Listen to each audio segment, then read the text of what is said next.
Charlie Burke. Me and Miss Travis appreciate the lift. That's all right, Ashford. I was going past the Sentinel office anyway. Sergeant Burke drove slowly through the city streets, dividing his attention between the traffic and the attractive girl who sat at his side. His pal, Michael Axford, was also in the front seat of the police car. Linda Travis had been a reporter for less than a week. She had gotten her job on merit. No one suspected that she had come from the West expressly to work for the Daily Sentinel, so she could give regular reports to Britt Reid's father, telling how Britt conducted himself as publisher of the influential newspaper. How do you like working for the Sentinel, Miss Travis? I like the work. He likes the work better than the boss. Hey, Linda.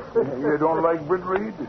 Why, most I girls... didn't say that. You see, Burke, Reid pinned her ears back a couple of times. I don't like my ears pinned back. He wanted to do some investigating on the Green Hornet, like I've been doing. And Reid told her to follow orders and let him worry about the Green Hornet. Oh, so that's why the two of you have been looking through all the records at Top's headquarters. Yeah, I've been sort of helping Linda. I'm particularly interested in that That crook? I don't know about that. About the Hornet being a crook? Holy crow, Linda. There's no doubt about it. He's... Axford, the biggest charges against the Hornet were 2 murders and extortion. Different stakes, they don't come no bigger. But he was cleared of 1 murder and the extortion charge when Pomeroy confessed. Leaving the murder rap, that'll put the harness in the electric chair when he's caught. To say nothing of a string of robberies as long as you're armed. Robin Hood was a bandit. Hey, Burke, look at that lug up ahead. His license plate is dangling. I'd better speed up and warn him. That's Spalpeen. Is he trying to race with me? Give him the siren. That I will. And you needn't tell me my business. He's going faster. Burke, now he can pick it up for speed. Step on it. What do you think this is? Hang on. I'll make him stop. I'll crowd him to the curb. Pull out of there. Pull into the curb.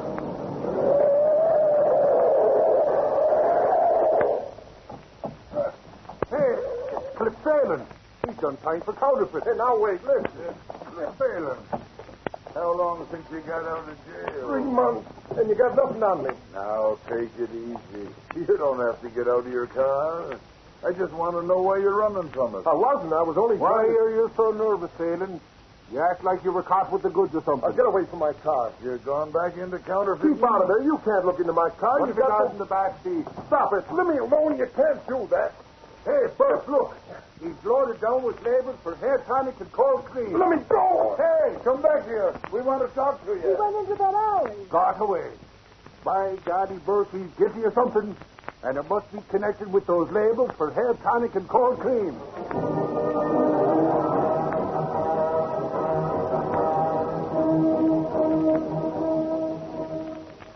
There were 2 big cases full of labels in this car, Katie. Did you tell Mr. Reid? Sure, he's checking up with Dunnigan. And I suppose Miss Travers is helping. She's gone out. I don't know where she went. Axford, you're on the track of something. Who's that, Reed? I think Phelan is involved in a new racket that's been operating in the city. Yeah? Some outfit's been making cosmetic and patent medicines, peddling them to small drugstores at very low prices. Well, what's wrong with that? These crooks pay no licenses or fees. They use nationally advertised trade names and counterfeit labels. Gosh, what a racket. Then Cliff Phelan was counterfeiting the labels. Oh, it wouldn't take an expert counterfeiter to do that. No, but he'd be good at it. Are the druggists in on the racket, Mr. Reid? The district attorney doesn't think so. He's questioned several of them. They buy the goods in job lots and pay cash. They thought they were buying warehouse surplus. They didn't know that the goods weren't genuine. Is District Attorney Jordan working on the case? Yes. Here, Miss Case, call this number, will you? Yes, sir. It's a cheap hotel known as Victory Arms. See if Phelan is registered there. How'd you find out where he's living? Checked on the registration of his car. Miss Travis has the license number. That shell doesn't miss a trick. What's that? Hello? Do you have a Mr. Phelan registered there? I got the license number, too. I suppose Burke will be checking the same as you. He's registered, Mr. Reid, but he isn't in. Well, thanks, Miss Case. That's all I want to know. Thank you very much. Reed, if the cops get Phelan, he'll probably spill everything. The police will have a dragnet out. Axford, you cover headquarters. If Phelan is found, I want you on hand to get the story. I'll get going. Okay, Reed. Leave it to me. In that case, I'm going over to Phelan's hotel. I might be able to get into his room ahead of the police.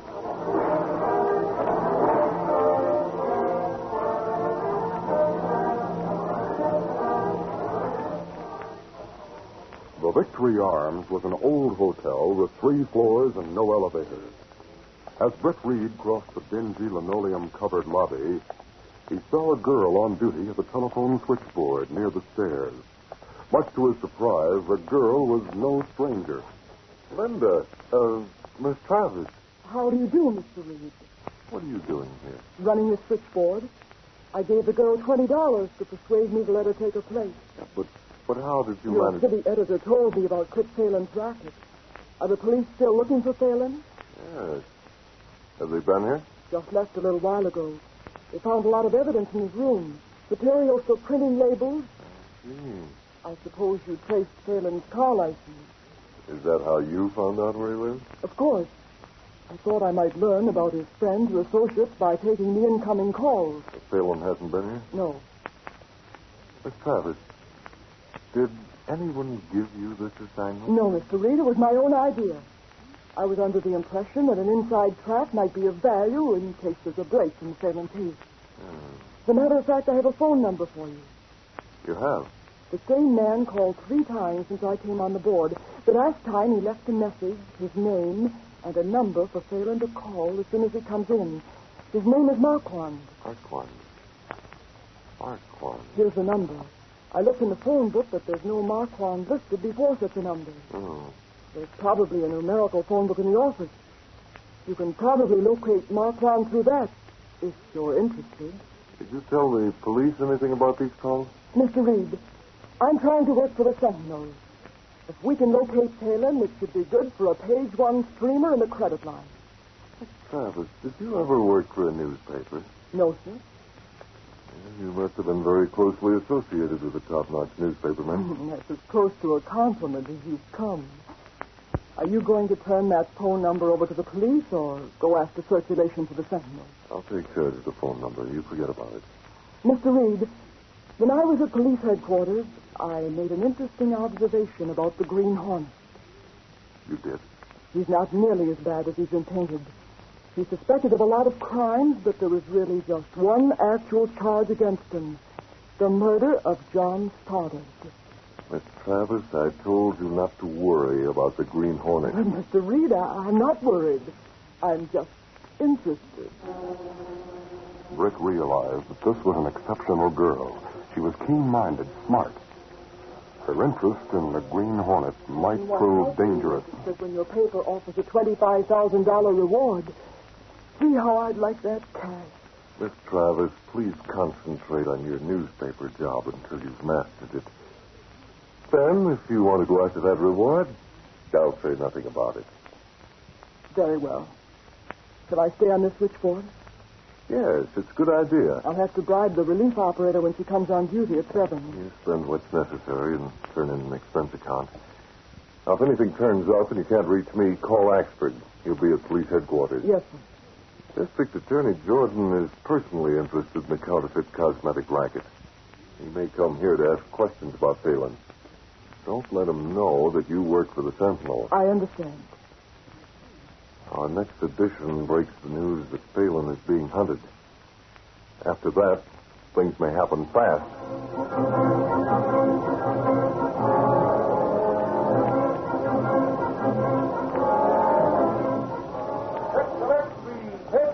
Counterfeiter struck by police. Evidence found in abandoned car. Here you are, sir. Dragnet out for Cliff Phelan. Here you are, sir. Read all about it. That's the next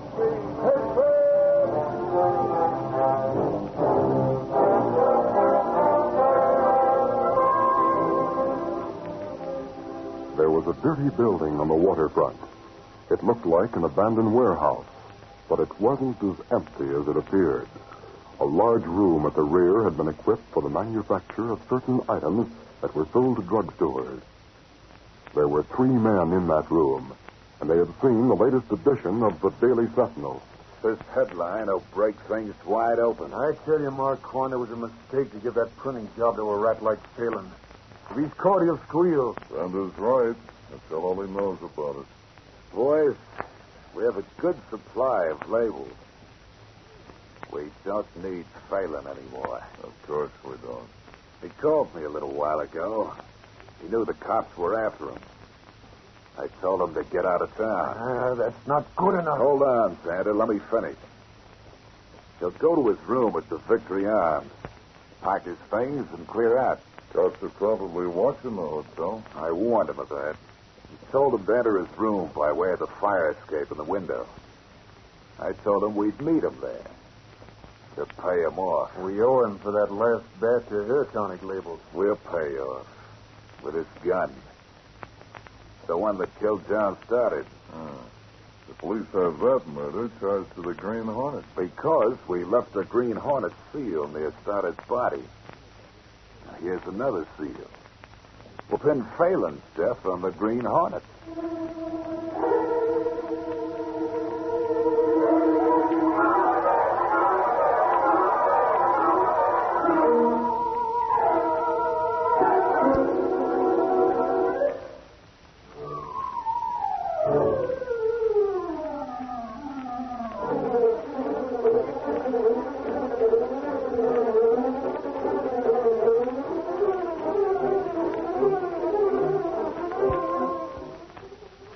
Britt Reid's valet was the only living person who knew that the young publisher was also the Green Hornet. He was with Britt in a luxurious apartment. Kato, I think this is going to be the night of nights. Well, how is that, Mr. Britt? There was a time when the police had a lot of crimes charged against the Green Hornet. Now, we've cleared up all but the John Stoddard murder. Yes, sir. Tonight, we may find the man who committed that crime. The only clue was seal of Green Hornet. A counterfeit seal, Kato. I think it was made by the gang that's been using counterfeit labels on fake cosmetics. You have line on gang? Cliff Phelan was one of them. One of his pals tried to reach Cliff by phone. He left a phone number. I traced that number and found an old warehouse on the waterfront. Looks deserted. You have examined the place? I just came from there. It's not as empty as it seems. As soon as I get the mask and guns, we're going back. We're going inside and see if we can find a man named Marquand.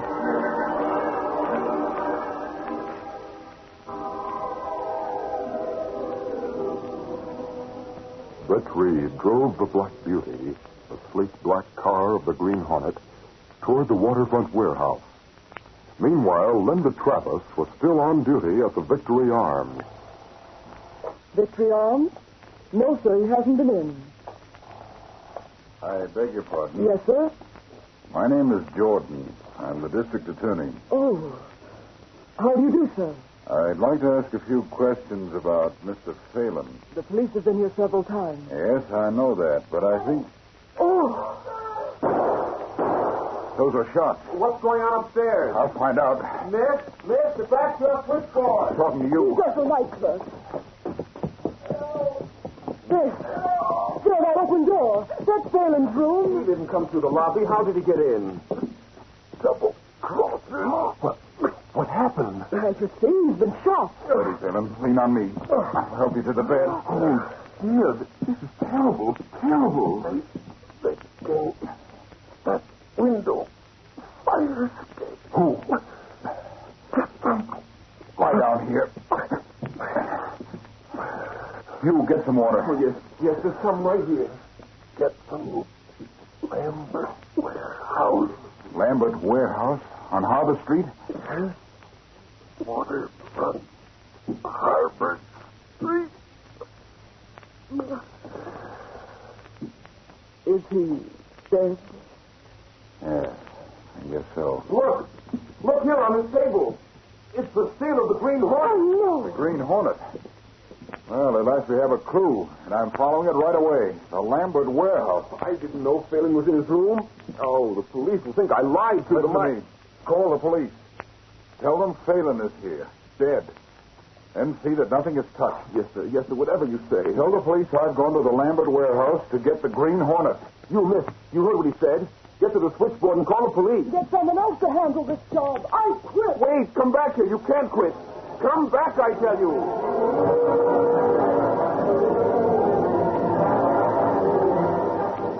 Linda Travis was outside the hotel when the district attorney got into his car and sped away.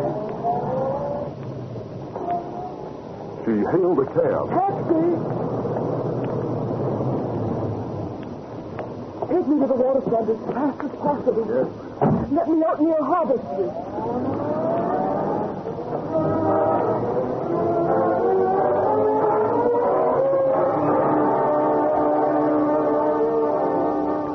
Britt Reid didn't know that the district attorney, followed by Linda Travis, was heading for the Lambert warehouse.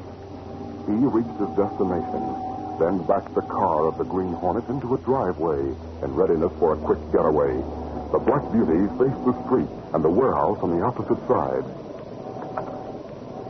The car will be all right here in the driveway. Won't be noticed. The warehouse looks dark and deserted. That's the way it's supposed to look. I'll bet we find activity inside. The window is close to ground. Break for us. I should open it. That does it. I'll go first. I want street. Come on, Kato. Hurry. Car has just turned into the block. I'm in. Just in time. Kato, look. That car stopped at the curb just beyond the driveway. Come on, this way. We got in here just in time. A little later, the man in that car would have seen us. He getting out of car. Great Scott. It's Jordan, the district attorney. We'd better get farther back. Someone come from rear building. Britt and Kato drew deeper into the dark warehouse and hid behind the crate when he heard someone come through a door. They saw shadowy forms coming from the rear as Jordan, the fighting district attorney, came through the open window. Then a flashlight beam speared Jordan. Please, mister. You're covered. It's George, the DA. Take his gun.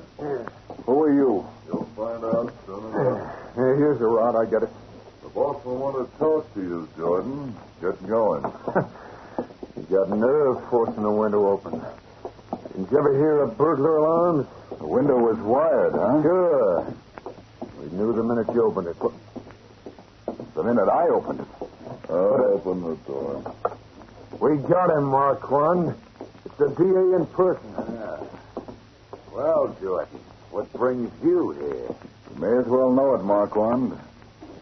Fritz Phelan lived long enough to talk. He squealed on you. We did. Quite a place you have here. Regular cosmetic factory. Quite a racket. But hardly up to the Green Hornet. Which one of you is the Hornet? So you sailed for that, huh? You think one of us is the Green Hornet? You think we'd leave our trademark if that was true? So you're not the Hornet. We can counterfeit Hornet seals as well as cosmetic labels. I see. Boss, we better deal with him fast. If Phelan squealed before he died, the cops might be on the way. All right, Gates. Take care of him.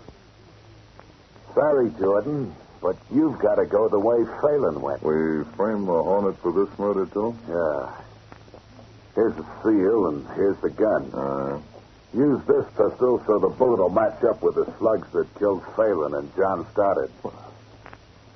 You killed Stoddard? What do you think? And the Hornet wasn't guilty after all. I wonder how many other times he's been framed. Not nearly as much as he's going to be in the future. Handy things, these little labels. Well, we do the job, Marquand. Take him outside. Get a few blocks from here. Then shoot him. Okay. You heard him, Jordan. We'll go out the window you came in. No, you won't. Huh? That mask. The Hornet, oh, shoot it. Hey, he's got a pound. Good work. Oh, I got that one. I'll use this gun on you. Yes. Oh, yeah? Haymaker. You got all three of them. That does it, Jordan. But you... Where did you come from? I'm the one who sounded the alarm by opening that window just ahead of you. You saved my life. Jordan, you heard what they said about the Stoddard murder? Yes. And they have the murder gun. You'll be cleared, I'll promise you that. You saved my life. I had you figured all wrong. I wish you could plant that impression in the minds of some of the men at police headquarters. Believe me, I'll do it. Police are coming. I sent word that I'd be here. I'll talk you to travel. Those are your prisoners, Jordan. I promise you they'll get the work.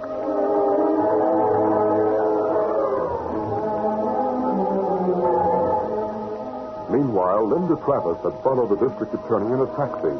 She dismissed the driver, then watched as Jordan went through the warehouse window. A few moments later, she heard gunshots, then sirens. Police cars swung into the block from both sides and raced toward the place where the girl was waiting. Without thinking, she ran into the dark alley. She saw a parked car, leaped into the rear seat, and closed the door. She crouched to the floor to be out of the way of the shooting she was sure would follow. Then she heard running steps. The front door of the car jerked open. Get in. I'll drive. Police cars are coming from both sides. We'll have to make a run for it. Hang on.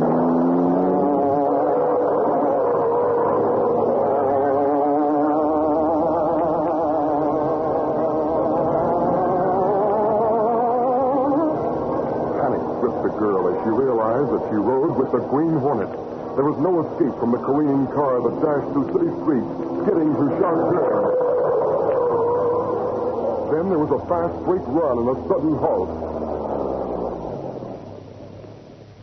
The car had reached the destination. Linda heard a heavy door slide back. The car moved a short distance, halted, and the door closed. Weaponless, defenseless, the girl was trapped. How could she escape? Before she could gather her scattered senses, she heard... I hope we have no more such close escapes. I hope that story's been covered. There was something familiar about that voice, but it was too incredible. Linda couldn't believe what she heard. Axford was at headquarters. He must have gone out with the police. I'm going to... Kato, there's someone on the floor of the back seat. Come on, get out of there. Linda Travis. And you, Britt Reid, you're the Green Hornet. How did you find this car? I followed the district attorney. When the police came, I thought they'd be shooting. I hid in the alley. There was a car, and I climbed in and crouched down, and then you came. All the forces of law, the FBI, the newspapers, even Axford, I've dodged them all. And you have... You're no more disappointed than I am. I suppose the answer is obvious. You've got to kill me. The Green Hornet is not a murderer. You can't let me go. There's a $25,000 reward waiting for you. And I'm the guy who has to pay it. Ironic, isn't it? Ironic? Yes. More ironic than you think. I can't accept the reward. I can't say a word about this. What? Oh, I don't know what to do. I've got to think. What's the matter with you? Matter? There's plenty the matter. I'm working for your father. I've got to report to him. I've got to tell him that Britt Reid is the Green Hornet. My dad sent you? Yes. He wanted to know how you were doing. Oh, that grand, fine gentleman, when he hears... Linda, I've got to think. I've got to figure this out, but not now. Keep this quiet for a little while. Keep it quiet? Just till tomorrow. Kid will take you home. We'll both think things over until morning. You see, I too think a lot of my father. I'll say nothing to anyone until tomorrow. I'll see you at your office. Very well. And then we'll decide what's to be done. Am I in a jam now?